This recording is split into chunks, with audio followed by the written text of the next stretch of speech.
One of the amazing things about the nighttime is that the nighttime is very special whether you're a believer or not. One of the things that psychologists often discuss is that nights are usually considered a spiritual time. So they talk about how usually people are more willing to share and they're usually more in touch with their feelings and their emotions at night. And this is why you see when people go out on dates and stuff like that, when do they usually go out? During the day or at night? So people are more likely to be in touch with their spiritual side and their feelings and their emotions. And what Islam does is that it takes advantage of this time. So while other people are busy doing other things, a believer takes that spiritual time and they take that emotional time and they devote it to their Lord. And one of the things that the scholars often talk about is that the night is a testimony of a person's love. So whatever a person loves, you'll see that they'll usually devote their night to that. So if a person's only concern in life is to have fun and party and maximize pleasure, they'll spend their night trying to do that. If a person's concern is their afterlife and their love for Allah, then they'll spend their night in concern about their akhirah. And they'll spend their night devoted to Allah SWT. As Allah SWT said, وَالَّذِينَ آمَنُوا أَشَدُّ حُبًّا لِلَّهِ, that those who believe, they're stronger in their love for Allah SWT.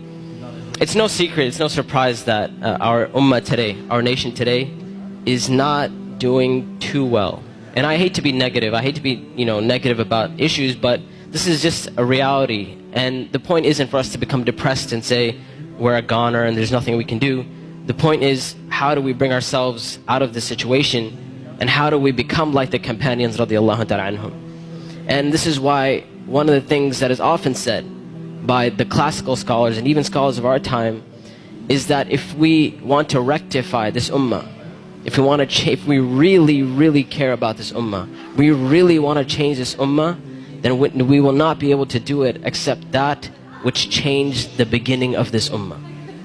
Meaning, if we really care, we really want the ummah to progress. Now we're Muslims living in the West and we care about Muslims in America, and we really want Muslims to be in a better state, then we have to look at the sunnah of the Prophet ﷺ and how the companions did it. And it is in that we're going to find our ummah come to life. And the thing about the companions, like I mentioned, is that what they had and what is missing from our time is that attribute of going above and beyond the bare minimum. Ibn Abbas radiallahu ta'ala anhuma, he says about the companions, he said, I did not see a single companion. He said, I did not see a single companion except that they would take something from the night.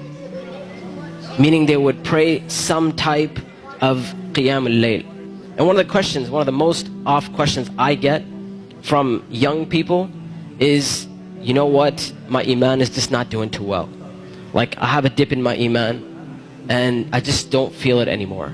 Or a lot of times people who start practicing Islam, they'll have this iman high and they're doing really, really well, and then a time will come where they'll be like, it just doesn't feel the same anymore.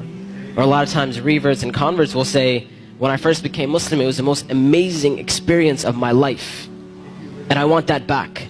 I want that experience back. And one of the first questions I ask these people is, how is your connection with Allah? How is your qiyam al-layl? When was the last time you got up in the middle of the night or in the last third of the night to pray to your Lord?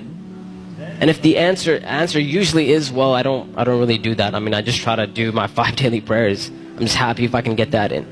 And I tell them, I say, listen, if you're cutting off your connection with Allah, how are you going to get better? You can't expect your iman to just get fixed all of a sudden on its own. It's not going to happen. You have to take steps for you to become a better Muslim. You have to take steps to reach that level of iman. When it comes to qiyam al-layl, one of the advices I often give, and I give this advice because this was the advice given to me by my teachers, is if you want to pray qiyam al-layl, all you have to do is just try it. And I'm not talking about spending a third of the night praying or half of the night praying. I'm saying get up 10 minutes before Fajr. Just 10 minutes before Fajr. And we know the Prophet ﷺ told us that it is the last third of the night where Allah SWT comes down to the lowest parts of the heaven and He asks, He says, which one of my servants is seeking my forgiveness that I may forgive them? And which one of my servants is seeking my mercy that I may be merciful for them?